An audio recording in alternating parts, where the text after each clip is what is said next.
Baik, halo, perkenalkan nama saya Igusti Ngurah Advan Juliardana dengan NRP 5025211205 dari kelas Perancangan Perangkat Lunak, Pak. Nah, kali ini saya ingin mempresentasikan hasil evaluasi telah tengah semester yang telah saya buat, khususnya pada kelas Perancangan Perangkat Lunak. Nah, untuk evaluasi tengah semester ini telah diberikan 6 buah soal, dan di bawahnya terdapat jawaban yang telah saya buat. Nah, untuk yang pertama, ditanya bahwa apakah perbedaan model analisis dengan model desain.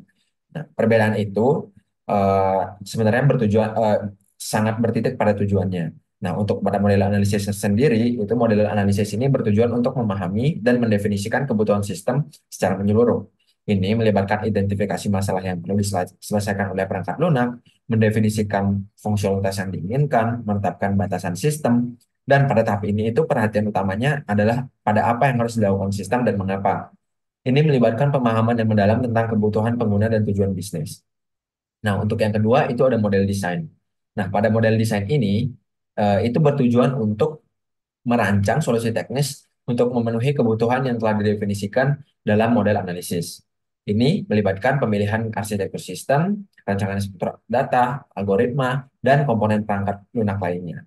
Nah, fokus pada tahap ini itu sebenarnya adalah bagaimana sistem akan dibangun dan melibatkan memikirkan struktur internal sistem, interaksi antara komponen, dan strategi implementasi. Jadi dapat saya simpulkan perbedaan dari kedua hal tersebut yaitu berkaitan pada apa yang harus dilakukan oleh sistem. Sedangkan pada model desain itu berkaitan dengan bagaimana sistem tersebut akan dibangun untuk mencapai tujuan tertentu. Jadi begitu jawaban nomor satu. Untuk pertanyaan dua, ditanyakan bahwa jelaskan output proses desain aplikasi. Oke, sebelum saya menjelaskan outputnya langsung, saya akan menjelaskan dulu prinsip rancangan lunak. Jadi prinsip rancangan lunak perangkat perancangan perangkat lunak itu adalah ada beberapa, yaitu ada abstraction, ada coupling and cohesion, ada decomposition dan modularization, ada encapsulation, separation, implementation, sufficiency, completeness, and primitiveness, serta separation of concern. Jadi dari hal tersebut itu didapatkan bahwa output dari proses desain aplikasi itu diantaranya bahwa terdapat beberapa. Di antaranya ada desain arsitektur. Jadi desain arsitektur ini nanti mencukup struktur dari komponen-komponen besar dari aplikasi ini. Ini adalah kerangka kerja yang menentukan bagaimana semua bagian dari sistem akan berinteraksi satu sama lain. Untuk yang kedua ada desain interface. Nah, untuk desain interface sendiri ini berkaitan dengan tata letak, struktur, interaksi antar muka pengguna, aplikasi, pokoknya semua hal yang berhubungan dengan interface. Kemudian yang ketiga ada desain data. Nah, untuk desain data ini melibatkan pemodelan struktur data dan basis data yang digunakan oleh aplikasi. Jadi itu inti dari desain data. Kemudian dari desain algoritma ini melibatkan pemilihan dan perancangan algoritma untuk mencapai fungsi dan tujuan tertentu dalam sistem atau aplikasi yang akan kita buat. Oke, yang ketiga itu ditanyakan, kita diminta untuk memvisualisasikan deskripsi dari aplikasi parkir yang sudah diberikan studi kasus pada soal tersebut. Nah, untuk saya sendiri, saya memvisualisasikan berupa flowchart. Ini saya mulai dari pertama-tama ketika keadaan dimulai. Nah, ketika user memulai aplikasi ini, maka user akan melakukan register terlebih dahulu untuk mendaftarkan segala data diri yang mereka punya dan data kendaraan yang mereka punya. Setelah mereka register, mereka harus login. Dan setelah login, itu akan diautentikasi apakah itu authenticated atau tidak. Jika tidak, dia akan melakukan login ulang. Jika iya, dia akan langsung melanjutkan ke proses selanjutnya. Nah, proses selanjutnya ini sistem akan menampilkan peta parkir kepada user sehingga user dapat mencari tempat parkir. Nah, setelah mencari tempat parkir, proses selanjutnya adalah akan ditanyakan apakah parkir tersebut tersedia atau tidak. Nah, jika tidak tersedia, dia akan terus mencari tempat parkir sembari menunggu. Dan jika eh, tersedia, maka dia langsung dapat memesan atau user langsung dapat memesan tempat parkir. Nah, setelah memesan tempat parkir, maka sistem akan langsung menampilkan tiket parkir yang telah dipesan. Setelah mereka pesan dan setelah mereka berhenti selesai untuk melakukan parkir, mereka dapat langsung melakukan proses pembayaran parkir. Nah, untuk proses pembayaran parkir ini ada dua buah metode. Ini ada metode pembayaran secara tunai dan metode pembayaran elektronik. Ini dua hal yang berbeda, proses yang sedikit berbeda, tidak jauh beda, cuman ada perbedaan sedikit.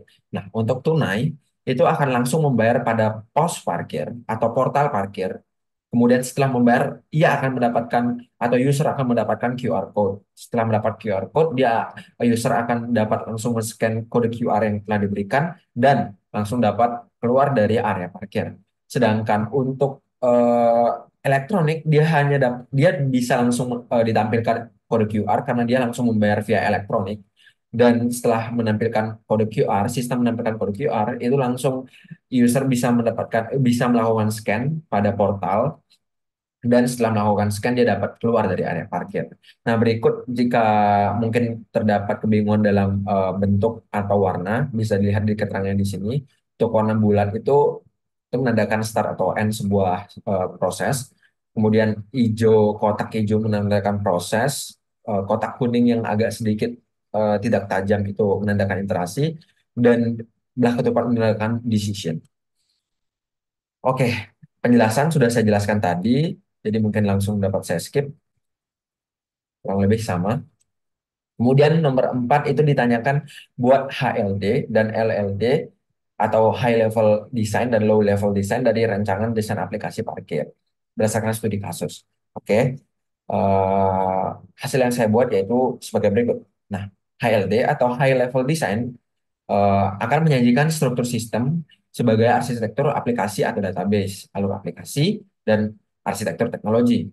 Dokumentasi desain tingkat tinggi memungkinkan eh, beberapa istilah non-teknis, tidak seperti low-level design yang seharusnya hanya berupa jargon teknis.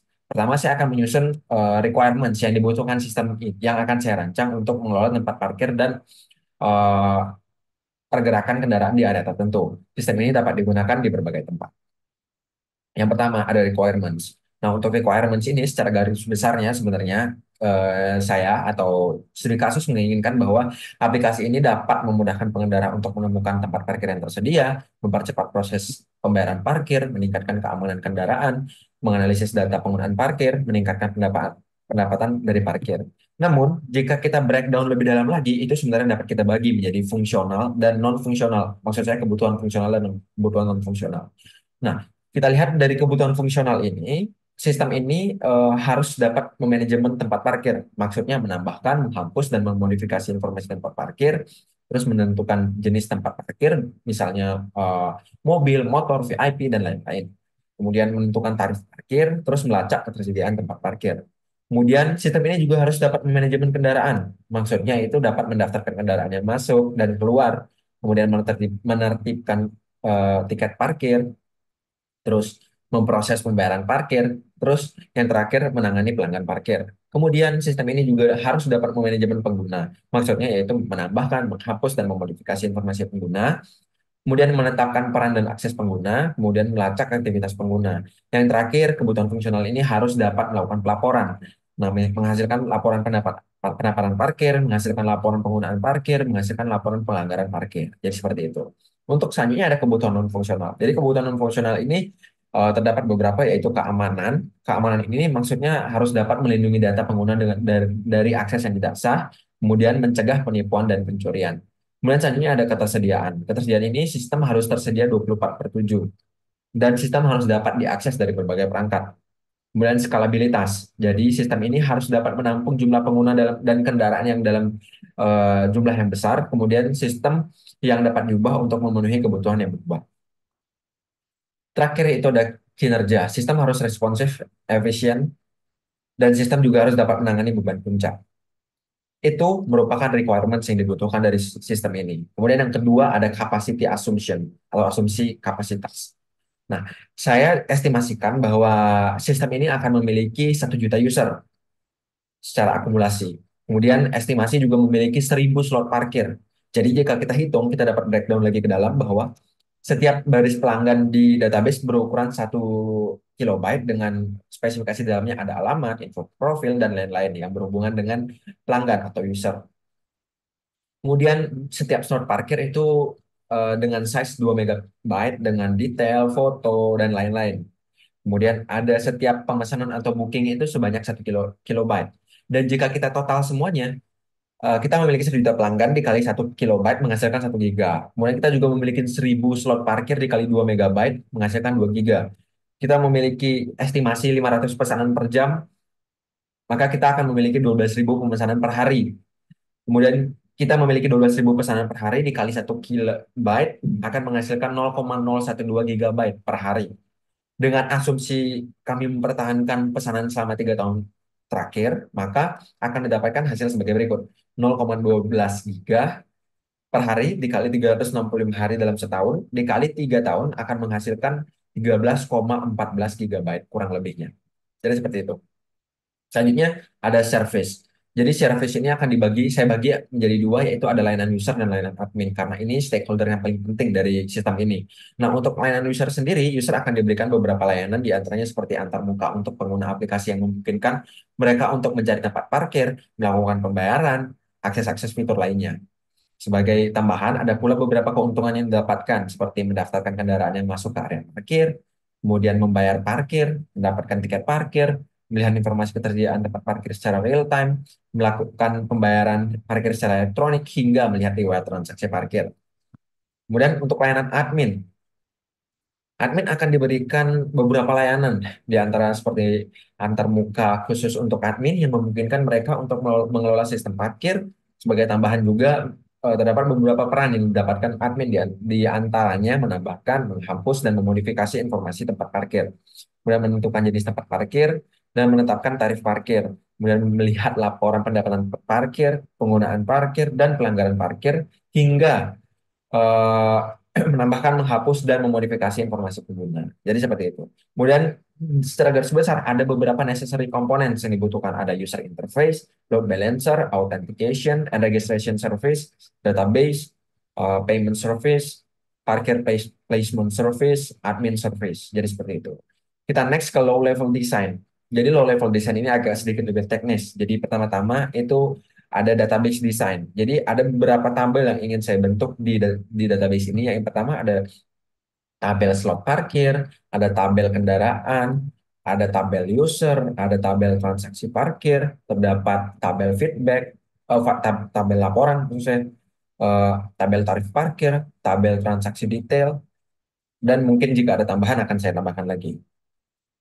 Kemudian ada teknologi. Jadi teknologi apakah yang dibutuhkan dari sistem ini? Itu ada sebagai berikut. Yang pertama itu kita bahas dari lingkungan pengembangannya terlebih dahulu. Sistem operasi yang dibutuhkan ini sebenarnya bisa operasi Linux atau Ubuntu atau menggunakan Windows 10 atau 11 secara minimal. Kemudian untuk IDE yang dipakai bisa menggunakan Visual Studio Code.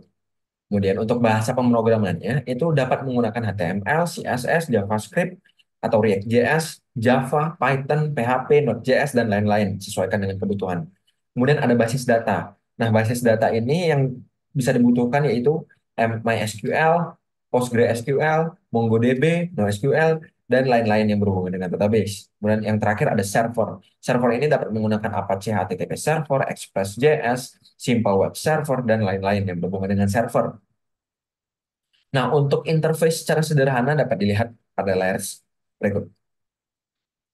Itu merupakan pertanyaan untuk menjawab soal nomor 4. Selanjutnya saya lanjut ke pertanyaan terakhir, yaitu gambarkan arsitektur dari aplikasi parkir yang sudah dibangun. Oke, arsitektur yang saya buat yaitu sebagai berikut. Dapat dilihat pada gambar berikut. Jadi untuk aplikasi ini dimulai ketika mobil dapat melakukan aplikasi masuk di melalui portal, itu dibantu dengan perangkat yang bernama RFID. Perangkat ini akan membantu portal akan melakukan sensor terhadap mungkin plat mobil atau apapun yang dapat disensor. Kemudian aplikasi masuk dan aplikasi keluar ini akan ditampung dari dalam sebuah database peta parkir. Jadi itu akan menentukan slot mobil nantinya. Apakah terdapat slot mobil di area parkir, apakah tidak. Jadi dapat memudahkan user juga. Kemudian ada database QR code yang langsung dihubungkan ke aplikasi keluar itu untuk mengintegrasi QR code yang didapatkan user dengan sistem yang dimiliki, apakah sudah dibayar atau belum. Nah, kedua aplikasi tersebut membutuhkan perangkat RFID. Nah, dari peta parkir tersebut akan dilanjutkan ke web service dan diakhiri di aplikasi monitoring untuk memonitoring hasil peta parkir yang kita miliki. Jadi seperti itu. Jadi saya bagi sebenarnya arsitektur ini ke dalam beberapa layer. Ada presentation layer, application layer, data layer, dan integration layer. Mungkin dari presentation layer ini ada mau web application, mobile application, dan kiosk interface. Jadi kiosk interface ini itu nanti antar muka fisik yang dimiliki pada kios di area parkir. Maksud saya portal orang yang berjaga di dalam parkir tersebut. Terus ada application layer, ini ada parking management service, vehicle management service, user management service, payment service, reporting service, yang seperti saya jelaskan sebelumnya. Data layer juga dibutuhkan database dan real-time data store. Yang terakhir ada integration layer, dibutuhkan API gateway dan integration middleware. Jadi mungkin seperti itu saja hasil yang telah saya buat pada evaluasi tengah semester ini. Mohon maaf jika ada kesalahan kata. Terima kasih.